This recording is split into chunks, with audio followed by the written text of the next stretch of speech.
la Comisión Nacional Bancaria y de Valores y el propio Banco de México. Se está en comunicación permanente con la Asociación Nacional Bancaria, de tal manera que todos los bancos tienen información, se está en coordinación. Una muestra de ello es nuestra moneda. Hoy la moneda del peso está en 8.75, creo, 18.77. Entonces, 18.78. Entonces, eso es una muestra pues de la confianza que hay en la economía mexicana. Y frente a cualquier problema que pudiera haber ocurrido con estos tres bancos, se están tomando medidas y todos los días se está revisando. Entonces, no hay un impacto mayor, y cualquier impacto, pues están tomando las medidas para fortalecer al sistema financiero nacional. Muchas gracias, Presidenta. Sobre este mismo tema, ayer tuvieron una reunión con el sector bancario y se garantiza la estabilidad del sistema bancario, como usted nos comentaba, y que este evento con 3 instituciones está encapsulado.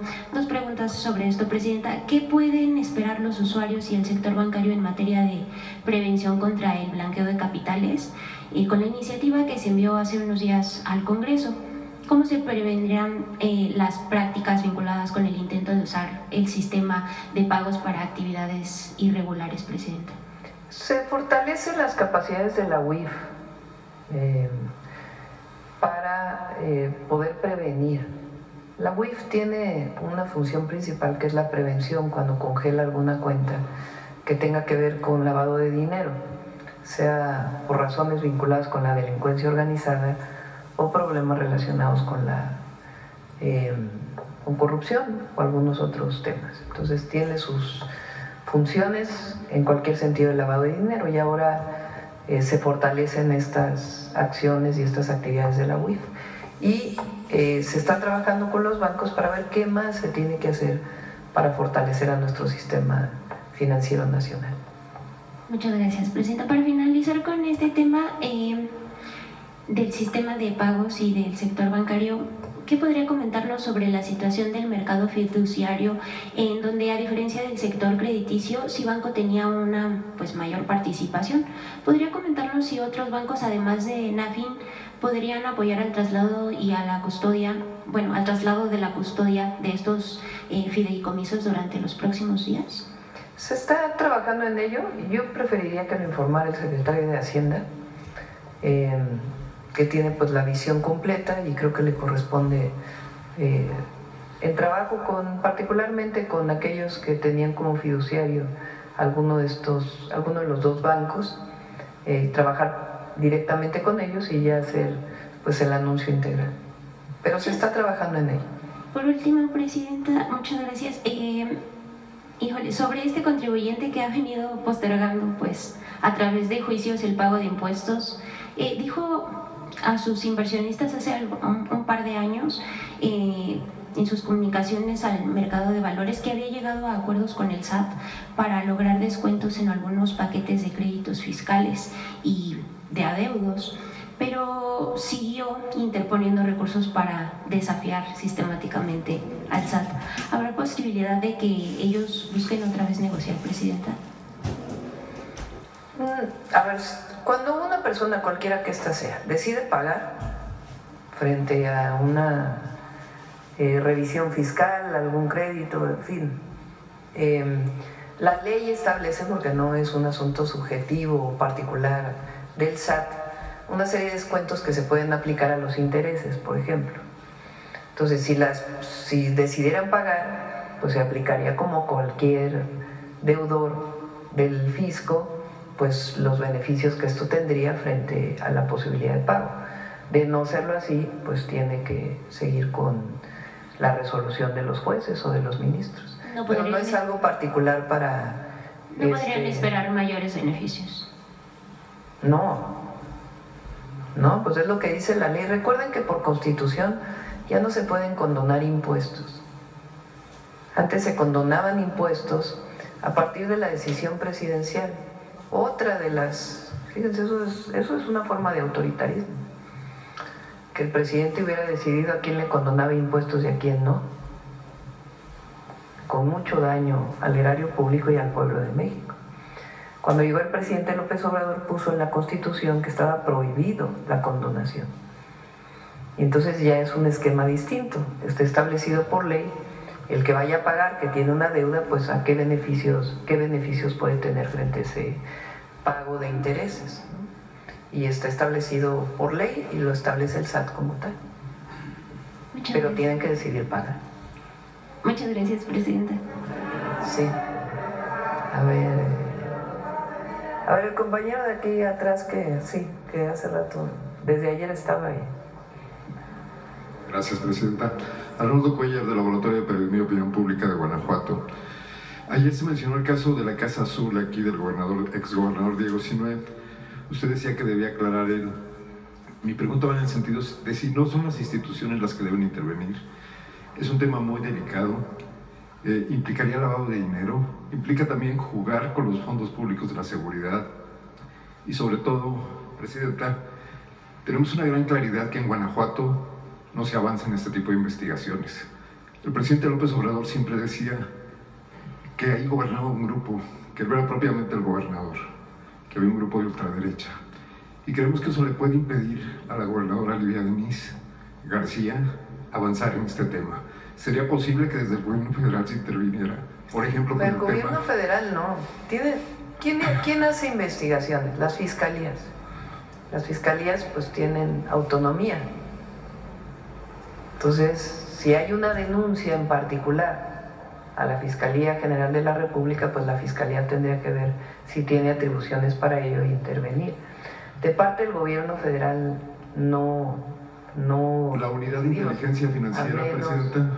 La unidad de inteligencia financiera, más allá de lo que salga en un periódico o en un medio de comunicación, está permanentemente investigando y cuando encuentra algún asunto de lavado de dinero, pues interviene preventivamente, cerrando o solicitando el congelamiento de la cuenta y, si es el caso, presentando la denuncia ante la Fiscalía General de la República. Pero en este caso, pues tiene que haber, ¿quién tiene que intervenir? Las fiscalías. Entonces, la Fiscalía de Guanajuato puede intervenir. Hay una Fiscalía Anticorrupción que no ha procesado a nadie en años, desde que se creó. Pero también me gustaría mucho escuchar su punto de vista desde la cuestión ética, porque bueno, pues hay que tener la cola corta para tener la lengua larga, ¿no? El Partido Acción Nacional no ha dicho nada prácticamente, y en Guanajuato han salido a defender al exgobernador con esta misma tesis de que debe aclararlo personalmente. A mí particularmente me inquieta, y también a mucha gente en Guanajuato, que este círculo vicioso donde la preocupación por la seguridad de la población creciente en Guanajuato y en muchas partes se ha usado para aumentar presupuestos públicos hacia la seguridad y para que estos se manejen de forma opaca con el pretexto de no dar información a la delincuencia organizada. Parece que se ha generado ahí un gran negocio entre empresas de seguridad y políticos. Tiene que aclararse. Tiene que aclararse. La Auditoría Superior de la Federación es una de las instituciones que puede hacer una auditoría. La Fiscalía General de la República, si tiene atribución, si fueron fondos federales, pues tiene la posibilidad de hacer una investigación. Y las propias fiscalías y las propias instituciones de auditoría del estado de Guanajuato. ¿Coordinaría a la gobernadora o le pediría amablemente? Depende de ellos. Pero yo creo que el exgobernador tiene que aclarar. Se está diciendo que él tiene una casa a nombre de una empresa que él contrató, en la cual vive ahora. Es una empresa donde el gerente es un ejecutivo de la que él contrató en Guanajuato. Hay un juego ahí, por eso pensaba yo que la unidad de inteligencia financiera podría tener algo que decir, como pasó con García Luna. Sí, pero hace las investigaciones a partir de lo que va encontrando y tiene la atribución para hacerlo. El tema aquí es que es un contrato que hizo el exgobernador con una empresa y presuntamente vive en una casa de esta empresa en los Estados Unidos. Entonces, de comprobarse que eso es cierto, pues es corrupción. Pero, ¿quién tiene que hacer la investigación? pues las instituciones que tengan que hacer esas investigaciones. Entonces, de parte de nosotros no vamos a iniciar no vamos a poner nosotros la denuncia. Pues, quien encontró esta circunstancia o quien revise o frente a los datos que están, si lo hace la Fiscalía, pues tiene que hacerlo la Fiscalía. Y también en Guanajuato, y tiene que dar cuentas el exgobernador. Estaremos atentos. En otro tema, Presidenta, el agua en Guanajuato, aprovechando también que está aquí el director de la Comisión Nacional del Agua, ya está avanzando este proyecto convenido con el gobierno del estado para llevar agua a varios municipios del estado, pero sobre todo a León, desde la presa de Solís, en el sur del estado. En León existe un histórico manejo del agua que privilegia sobre todo a los grupos privados. El sistema de agua potable de León es manejado por empresarios inmobiliarios, empresarios de la curtiduría, del calzado, las cámaras que los representan, y los usuarios no tienen representación. Las familias que utilizan el agua todos los días no tienen un asiento en esos consejos. Aquí el problema que estamos viendo es que si el agua llega con el apoyo de este programa federal y de esta inversión federal, esta pueda volver a ser manejada de esta manera. Hay que recordar que León es una de las ciudades con mayor niveles de desigualdad en México, y no llega el agua a quienes la necesitan realmente. ¿Es posible garantizar con la intervención federal que se va a hacer para la obra que se democratice y que se pueda supervisar la utilización de esta agua? En los sistemas de agua son municipales, a menos que por constitución estatal se defina un manejo estatal. La federación coadyuva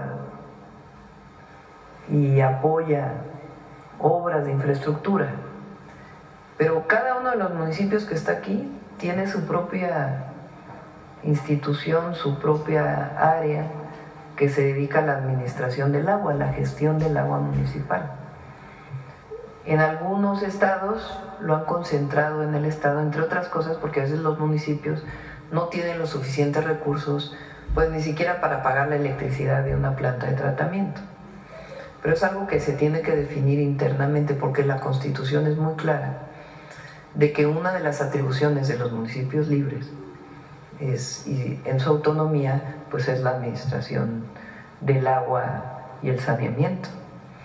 Entonces, en el caso de León, Guanajuato, pues es así. ¿Qué podemos hacer nosotros cuando hay recursos públicos federales para apoyar que haya más acceso al agua potable? Pues es garantizar que la inversión federal llegue a todos lados, que no solamente llegue a una parte. Pero es la ciudadanía, el pueblo de León, Guanajuato, pues quien tiene también que demandar a su propio gobierno que el agua llegue a los distintos lugares, dado que esa es finalmente la función de un organismo operador del agua. Y finalmente también con este tema del agua, sabemos que, y eso usted se lo puede responder el director de la Comisión Nacional del Agua, sabemos que se está construyendo una planta de nanotecnología para procesar el agua, tratar el agua en León, pero no hay mayor información, se desconoce la inversión. El dato que tenemos es que no ha habido el permiso federal para que esta planta, que ya está realizándose, incluso creo que está por terminarse, opere, y el plan es regresar el agua a la presa del Palote en León, que recibe aguas de lluvia. Hay mucha inquietud entre ciudadanos de que se puedan mezclar aguas tratadas con aguas pues sin ningún tipo de tratamiento, ¿no? Agua limpia, digamos, solamente con la suciedad que trae, porque viene de la sierra. Entonces, saber si existen ya los permisos, si los ha tramitado ya el Sistema de Agua Potable de León ante la Comisión Nacional del Agua, y si se puede transparentar también esta información para que se conozca por la ciudadanía de Guanajuato.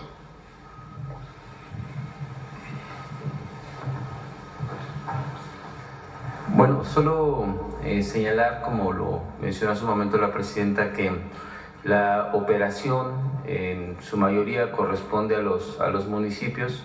Seguramente esta se trata de una obra de carácter local. En el caso de la Comisión Nacional del Agua, por instrucciones de la presidenta, lo que estamos próximos a echar a andar, a construir a mediados de mes, es lo que tiene que ver con el acueducto Solís-León, que es una gran inversión de 15,000 millones de pesos que se van a realizar durante el sexenio y que va a dar agua a 5 municipios. Se tiene también contemplada la tecnificación del distrito 011, que nos va a ayudar a ahorrar agua para que la podamos destinar al consumo humano y que va a estar asociada a la obra del acueducto.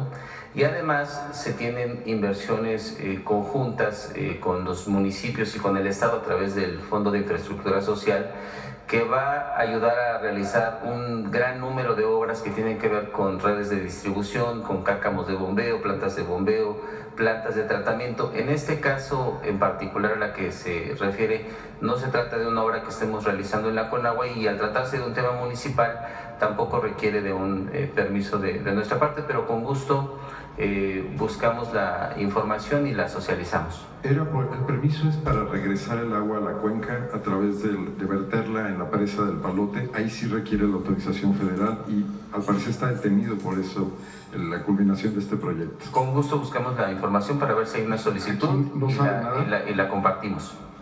Gracias. Gracias. Ayer lo comenté, hay una norma que existe desde hace mucho tiempo ambiental en el país que permite que el agua tratada tenga descargas en un cuerpo de agua y después de un cierto tiempo pueda potabilizarse para consumo humano. Tienen que cumplirse muchísimos requisitos y tiene que haber una medición muy estricta de la calidad del agua, y la tecnología de potabilización pues tiene que ser una tecnología de última generación. Pero es posible hacerlo en México, existe una norma ambiental que lo permite. Lo que hasta el momento no hay nada que lo permita es que directo del drenaje pase a tratamiento, potabilización para consumo humano. Tiene que haber un cuerpo de agua donde se asiente y a partir de ahí generar el proceso de potabilización. Entonces, ¿qué tendría que haber? Pues una revisión de la tecnología, si la tecnología es viable, si no es viable, porque hay también ha habido mucha charlatanería en la historia de nuestro país de tecnologías de tratamiento y potabilización de agua en el pasado. Entonces, tiene que garantizarse que la tecnología es buena y que no hay ningún problema para la salud de las personas. Pero es factible hacerlo, o sea, es legal. Temas que cumpla con toda la normatividad y que la ciudadanía lo conozca y que sea transparente, en efecto. Sí. Sobre Mexicana de Aviación. Muchas gracias, Presidenta. Celsin Juárez, de noticiasdefrente.com. Presidenta, saber qué significa para el país la llegada de estos aviones. Pues el primero de 20 de última generación para la aerolínea mexicana, para nuestro país en general. ¿Qué nos puede decir al respecto? Mexicana de Aviación, ustedes saben, tuvo una larga historia que lamentablemente terminó, como muchas otras cosas en nuestro país, con una empresa pública que fue privatizada y cuyo manejo fue pues totalmente corrupto, tanto que quebraron a la aerolínea. En la época de Calderón se va a concurso mercantil, no le da nada a los trabajadores y se queda así por mucho tiempo hasta que el presidente López Obrador decide rescatar a Mexicana de Aviación como una aerolínea del Estado mexicano. Hay una crítica feroz de toda la oposición, de todo el conservadurismo, de que cómo es posible otra vez tener empresas del Estado, que no van a tener ninguna rentabilidad, que nada más se van a llevar recursos públicos, porque durante todo el periodo neoliberal pues se privatizó todo lo que pudieron. Lo que no se privatizó es porque hubo un movimiento social que evitó que se privatizara, o trabajadores y trabajadoras que evitaron que se privatizara. Si no, hubieran privatizado hasta las primarias públicas. ¡Hasta su madre! Bueno, de hecho la reforma educativa del 2013, pues entre otras cosas tenía un proceso privatizador de la educación pública. Entonces, el objetivo de Mexicana de Aviación es que pueda volar a costos más económicos sin comprometer su rentabilidad y su eficiencia. Nos decía aquí el compañero de Sonora que viajar a Hermosillo es como viajar a Europa. Cuesta lo mismo y hay bien poquitos vuelos. Pues ¿qué requieres? Competencia. Entonces, durante la pandemia le pegó a muchas líneas aéreas y otras líneas que también fueron pésimamente manejadas. Entonces, el presidente López Obrador decide que el Estado mexicano recupere su línea aérea mexicana de aviación. Mexicana está operando hasta ahora con muy poquitos aviones. Entonces, ahora van a llegar entre el 2025 y el 2027 20 aviones Embraer. Son aviones fabricados en Brasil por una empresa brasileña. Ayer le preguntaba al embajador, es una empresa brasileña de 90% de capital privado y 10% de capital estatal, que tiene aeronaves muy eficientes, muy innovadoras. México ya tiene desde hace tiempo Embraer y muchos otros lugares del mundo. Entonces se decide comprar estos 20 aviones, hay que irlos pagando poco a poco, y eso le va a dar pues la consolidación a Mexicana para poder volar a distintos lugares. Ya han avanzado mucho en su automatización, en su promoción, en plataformas digitales de turismo.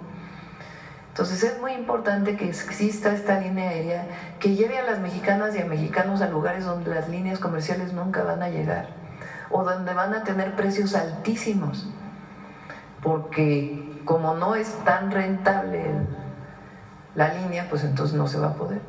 Pero tiene un plan de negocios, va a ser o es eficiente, es rentable, está vinculada con la Fuerza Aérea Nacional y la Secretaría de la Defensa, lo cual le da una cobertura muy importante.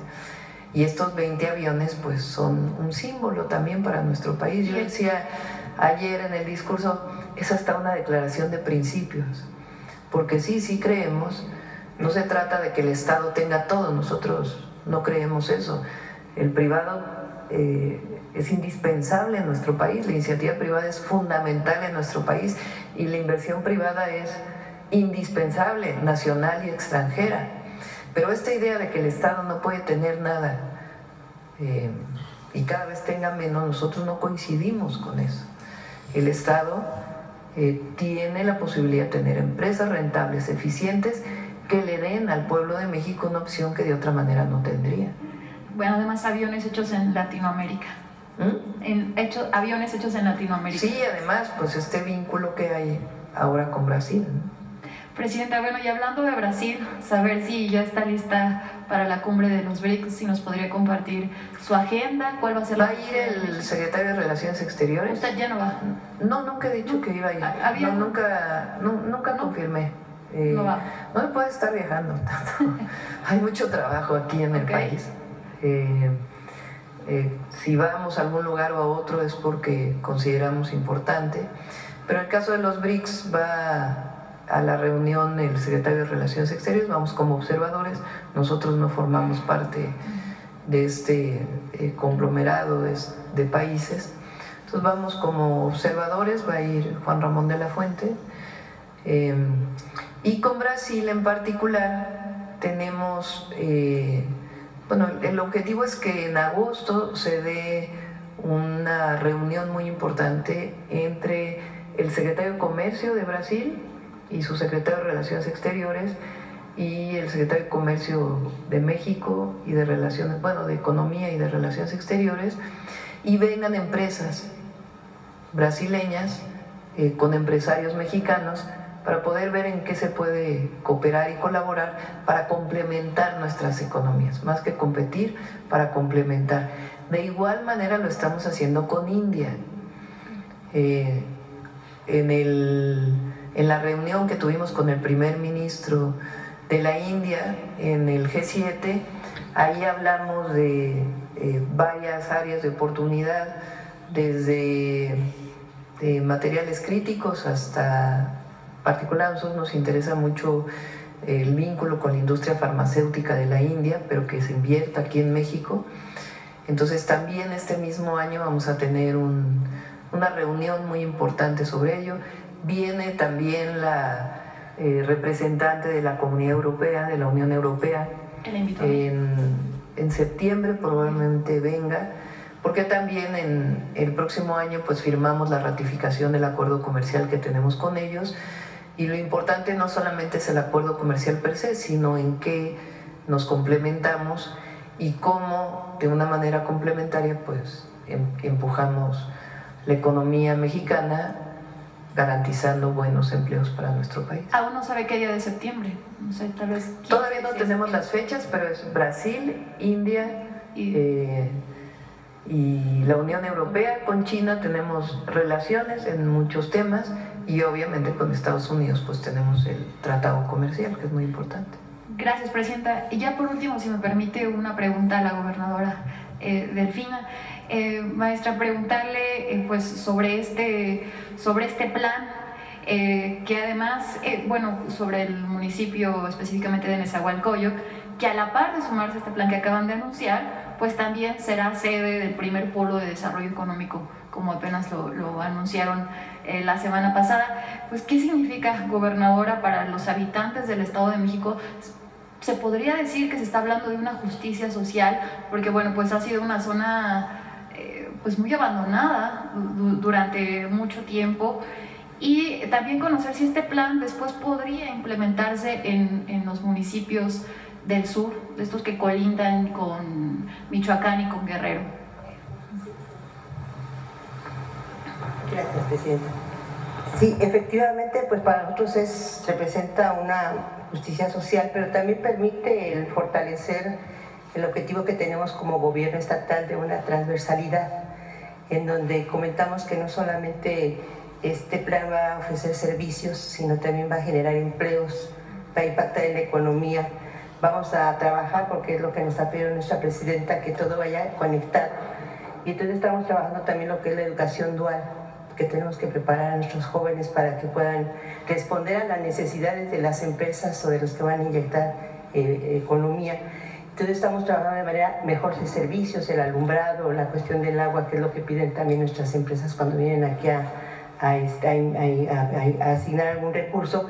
Y junto con ellos sí, una parte que nos ha pedido nuestra presidenta es no perder de vista precisamente los otros municipios, la zona del norte y del sur, que es importante, y que afortunadamente tenemos un buen espacio territorial como para que pueda impactar más adelante. Entonces ya la presidenta nos ha dado esa tarea, estamos trabajando en ello, que estamos pidiendo que ojalá haya otro polo de desarrollo. Ahorita estamos analizando precisamente el desarrollo urbano, todas las extensiones de tierra, porque es algo que nos ha pedido mucho nuestra presidenta, que no olvidemos los otros municipios que quedan pendientes y que estamos trabajando con ellos.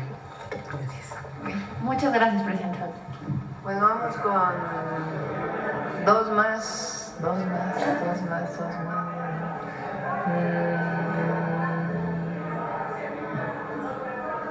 A ver aquí.